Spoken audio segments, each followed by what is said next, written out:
За Ford-ын суурин дээр бүтээгдсэн GMC Grand Avenue загварын автомашиныг та бүхэнд танилцуулъя.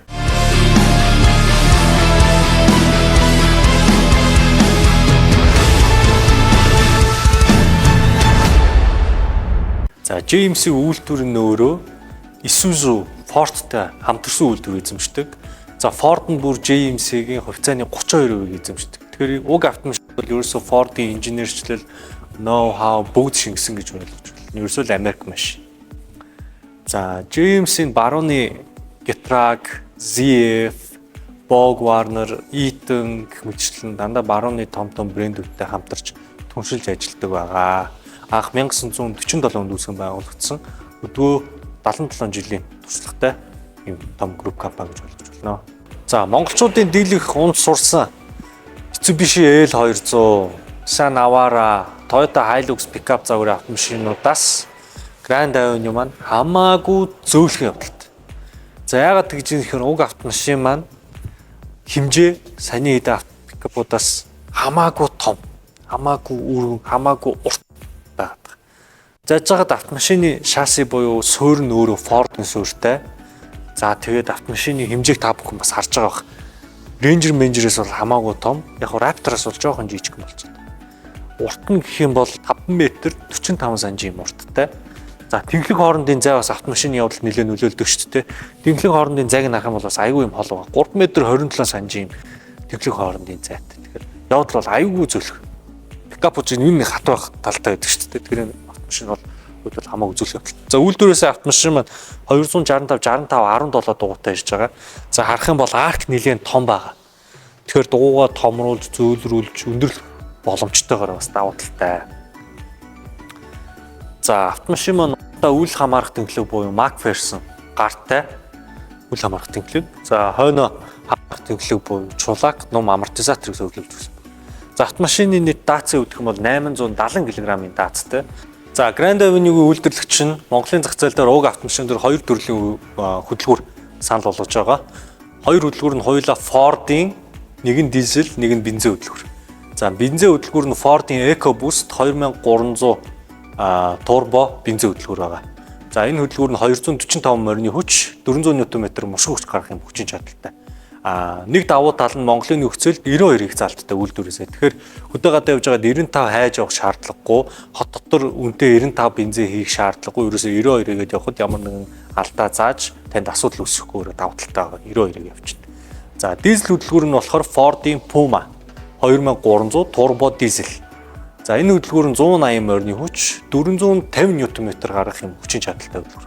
За бас яг Монголын нөхцөлд тохирсон Евро 2 дизель хийх заалттай. Тэгэхээр уул уурхан морхоо дээр байдаг энгийн төлш салархыг бол хийхэд ямар ч асуудал гарахгүй, чекмэг гасахгүй танд асуудал үүсэхгүйгээр давуу талтай байна. Тэгэхээр ерөөдөө дизель хөдөлгүүр нь уул уурхай газар тариалан, фарм юу гэдгийг тэр бүгдэд бол зөгчиж байгаа.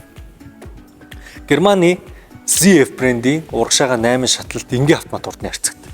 За ZF-ийг барууны Porsche, BMW, Benz энэ төр тавьдаг те. Ерөөсөө барууны том брэндүүдэд тавьдаг юм урдны харьцаг байгаа. Маш бат бүх эдлээ даадаг, гараа даадгаараа айгүй юм алдартай. Бараг эвдэрдэггүй юм урдны харьцаг байгаа. Ер нь хэр баргийн өмнө эвдэрхээргүй энгийн автомат урдны харьцаг бол сөрлөөлж өгсөн байдаг. За үүнээс гадна автомашин маань салгаж залгаж хүндрүүлдэг мосттой. Энгийн үедээ салгаа тойд 2 дугуйгаар мэж чинь бартаа гарч ирлээ. Мост залгалаа, төвийн дифференциалаа өөрөө цоожлчин. Тэгээ бартаагаа туулна. Бүр амар бартаагаар бол хүндрүүлэх боломжтой. За төвийн дифференциалаас гадна уг автомашин дээр хойд бүксэн дээр нь Америкийн Eaton брендийн механик дифференциал цоожлагч зөвлөж өгсөн байдаг. Энэ дифференциал цоожлагч нь яаж ажилладаг вэ гэхээр та салон дотроос ямар нэг товч дарж уг дифференциалыг идэвхжүүлэх шаардлагагүй. Та автомашиндаа бартаан дээр гарлаа, тэгшгэн бус бартаатай юм гадруунд дээр гарахад хойд 2 дугуй ямар эргэлтийн явцад ямар нэг өөрчлөлт гаргаад дифференс гаргах юм бол өөр автоматар цоожлогдоод хойд 2 дугуй ямар ч одоо юм нөхцөл хамт иргэдэг болчдөг. Энгийн ийм засмал энгийн тэгшин гадаргуу дээр гараад ирэхээр өөр автоматар салждаг ийм механик ажиллагаатай дифференциал цоожлогчийг суурилж өгсөн байдаг.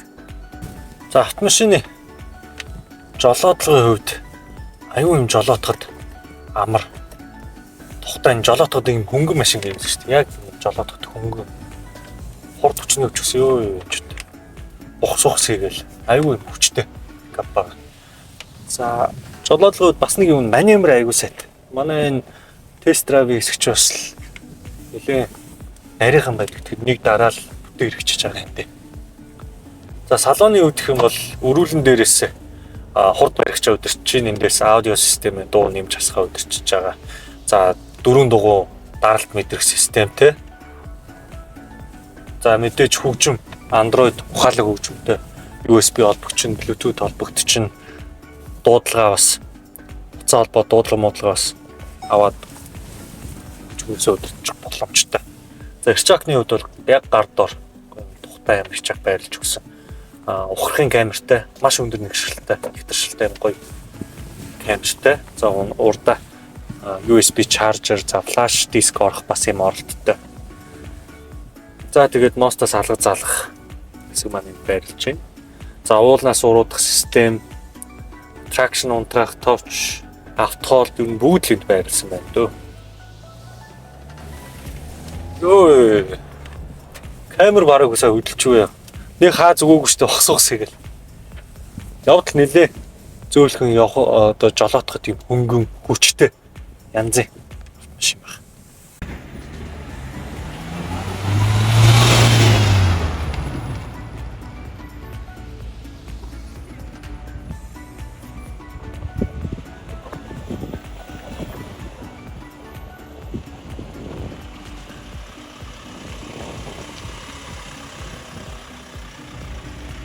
За автомашины 2 дугаар игнэний зайны үдх юм бол айгүй өргөн том зайтай.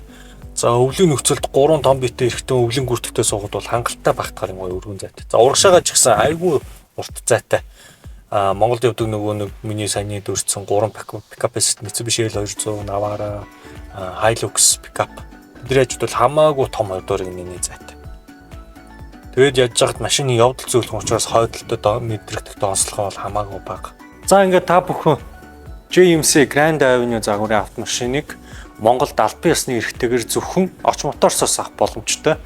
За бид борлуулсан автомашинда үйлдвэрийн баталгаа өгч сэлбэг сервисийн нөөцөөр хангаж ажилладаг. Мөн тавг автомашиныг банк болон банк усын лизинг авах боломжтой байгаа. За илүү дэлгэрэнгүй мэдээллийг та энэ доор гарч байгаа утсаар холбогдсон авах боломжтой байгаа. Баярлалаа.